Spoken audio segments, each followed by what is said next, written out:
Your excellency और मेरे प्रिय मित्र राष्ट्रपति मैक्रो, दोनों देशों के डेलीगेट्स, मीडिया के साथियों, नमस्कार।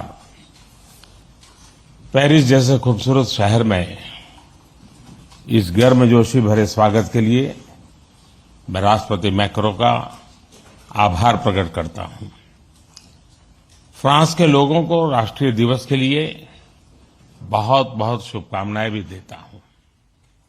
यह दिवस विश्व में लिबर्टी, इक्वालिटी और फ्रेटर्निटी जैसे मूल्यों का प्रतीक माना जाता है। ये मूल्य हमारे दो लोकतांत्रिक देशों के संबंधों का भी एक महत्वपूर्ण आधार है। आज मुझे इस उत्सव में मुख्य अतिथि के रूप में शामिल होने का गौरव मिला।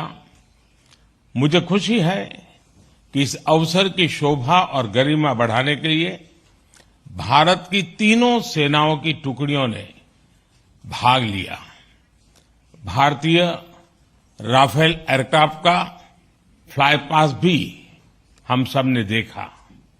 हमारी नौसेना का जहाज भी फ्रांस के पोर्ट पर मौजूद था, यानी जल, थल, नभ हमारे बढ़ते सहयोग की एक शानदार तस्वीर हमें एक साथ देखने को मिली। कल राष्ट्रपति मैक्रोन ने मुझे फ्रांस के सर्वश्रेष्ठ राष्ट्रीय पुरस्कार से सम्मानित किया। यह सम्मान 140 करोड़ भारतवासियों का सम्मान है। फ्रेंड्स, हम अपनी स्ट्रेटेजिक पार्टनरशिप की 25वीं वर्षगांठ मना रहे हैं। बीते 25 वर्षों के मजबूत आधार पर हम आने वाले 25 वर्षों के लिए रोड मैप तैयार कर रहे हैं। इसमें बोल्ड और महत्वाकांक्षी लक्ष्य निर्धारित किए जा रहे हैं। भारत के लोगों ने भी इस कालखंड में एक विकसित देश बनाने का संकल्प लिया है। इस यात्रा में हम फ्रांस को एक नेचुरल पार्टनर के रूप में देखते हैं। 2 दिनों में हमें आपसी सहयोग के सभी क्षेत्रों पर विस्तार से बात करने का अवसर मिल रहा है। आर्थिक संबंधों को और सुदृढ़ करना हमारी साझा प्राथमिकता है। Renewable energy, green hydrogen, artificial intelligence, semiconductors, cyber, digital technology जैसे अनेक क्षेत्रों में सहयोग बढ़ाने के लिए हम नए इनिशिएटिव्स की पहचान कर रहे हैं। भारत के यूपीआई यानी यूनिफाइड पेमेंट्स इंटरफेस को फ्रांस में लॉन्च करने पर समझौता हुआ है। हम दोनों देशों के स्टार्टअप और इनोवेशन इकोसिस्टम को आपस में जोड़ने पर बल दे रहे हैं।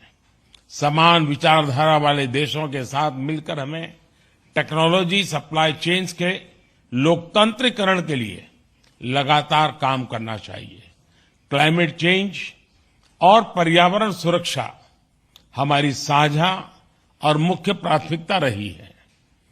इस दिशा में हमने पहले ही इंटरनेशनल सोलर अलायंस स्थापित किया था, जो अब एक मूवमेंट बन गया है।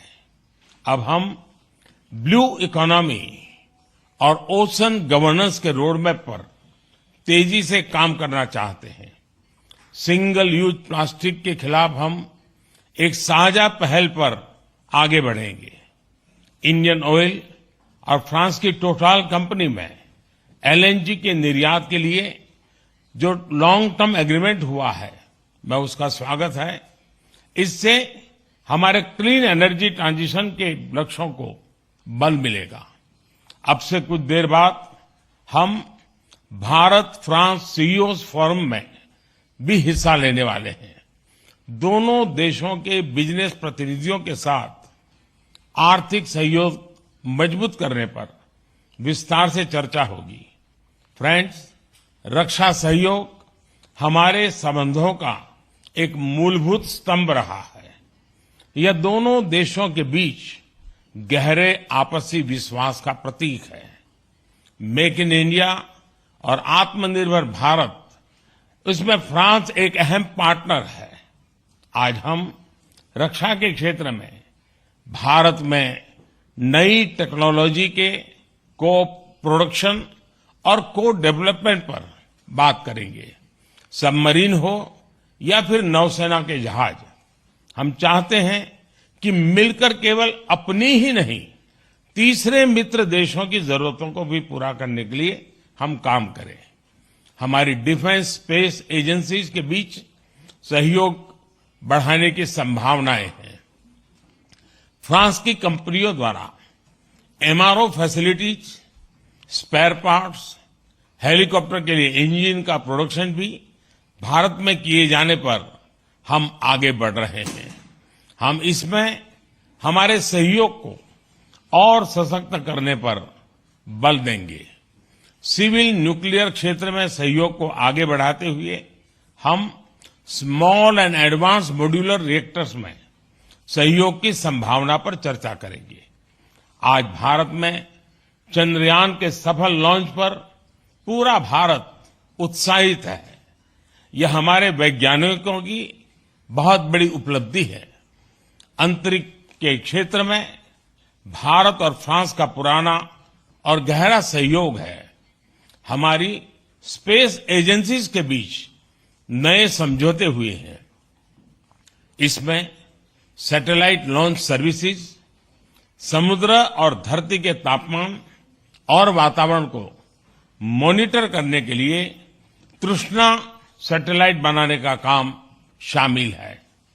Space based maritime domain awareness जैसे क्षेत्रों में भी हम अपना सहयोग बढ़ा सकते हैं। फ्रेंड्स, भारत और फ्रांस के बीच लंबे समय से गहरे पीपल टू पीपल कांटेक्ट रहे हैं। हमारी आज की चर्चाओं से ये संबंध और मजबूत होंगे। हम फ्रांस के दक्षिण में मार्से शहर में नया भारतीय कॉन्सुलेट खोलेंगे। फ्रांस में पढ़े हुए भारतीय मूल के लोगों के लिए लॉन्ग टर्म वीजा देने के निर्णय का हम स्वागत करते हैं। हम फ्रांस के विश्वविद्यालयों को भारत में अपने कैंपस स्थापित करने के लिए आमंत्रित करते हैं। दिल्ली में बनाए जाने वाले नए राष्ट्रीय म्यूजियम में फ्रांस एक पार्टनर के रूप में जुड़ रहा है। अगले वर्ष पेरिस में होने वाले ओलंपिक्स के लिए सभी भारतीय एथलीट्स बहुत ही उत्सुक हैं। इसके सफल आयोजन के लिए मैं राष्ट्रपति मैक्रो और उनकी पूरी टीम को शुभकामनाएं देता हूं। फ्रेंड्स, आज हम कई महत्वपूर्ण क्षेत्रीय और वैश्विक मुद्दों पर भी चर्चा करेंगे। इंडो पैसिफिक के रेसिडेंट पावर्स के रूप में इस क्षेत्र में शांति और स्थिरता के लिए भारत और फ्रांस की विशेष जिम्मेदारी है।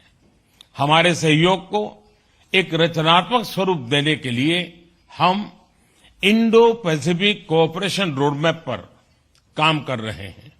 Indo Pacific triangular development cooperation fund के प्रस्ताव पर भी दोनों पक्ष में चर्चा में है। इससे पूरे क्षेत्र में स्टार्टअप्स और इनोवेशन को बढ़ावा देने के नए अवसर खुलेंगे। भारत के इंडो पैसिफिक ओशन इनिशिएटिव्स में फ्रांस द्वारा मैरीटाइम रिसोर्स पिलर को लीड करने के निर्णय का हम स्वागत करते हैं। फ्रेंड्स, कोविड महामारी और यूक्रेन संघर्ष के प्रभाव पूरे विश्व पर पड़े हैं। ग्लोबल साउथ के देशों पर इनका विशेष रूप से नकारात्मक प्रभाव पड़ा है। यह चिंता का विषय है। इन समस्याओं के समाधान के लिए सभी देशों का एकजुट होकर प्रयास करना आवश्यक है। हमारा मानना है कि सभी विवादों का समाधान डायलॉग और डिप्लोमेसी के माध्यम से होना चाहिए। भारत स्थायी शांति की बहाली में योगदान देने के लिए तैयार है। आतंकवाद के विरुद्ध लड़ाई में भारत और फ्रांस हमेशा साथ रहे हैं। हम मानते हैं कि क्रॉस बॉर्डर टेररिज्म को समाप्त करने के लिए ठोस कार्रवाई की आवश्यकता है। इस दिशा में सहयोग बढ़ाने पर दोनों देश सहमत हैं। राष्ट्रपति मैक्रो इस वर्ष G20 समिट के दौरान आपका भारत में स्वागत करने के लिए मैं और सभी भारतवासी बहुत ही उत्सुक हैं। एक बार फिर आपकी मित्रता और मुझे दिए गए आदर सत्कार के लिए मैं आपका बहुत बहुत धन्यवाद करता हूं।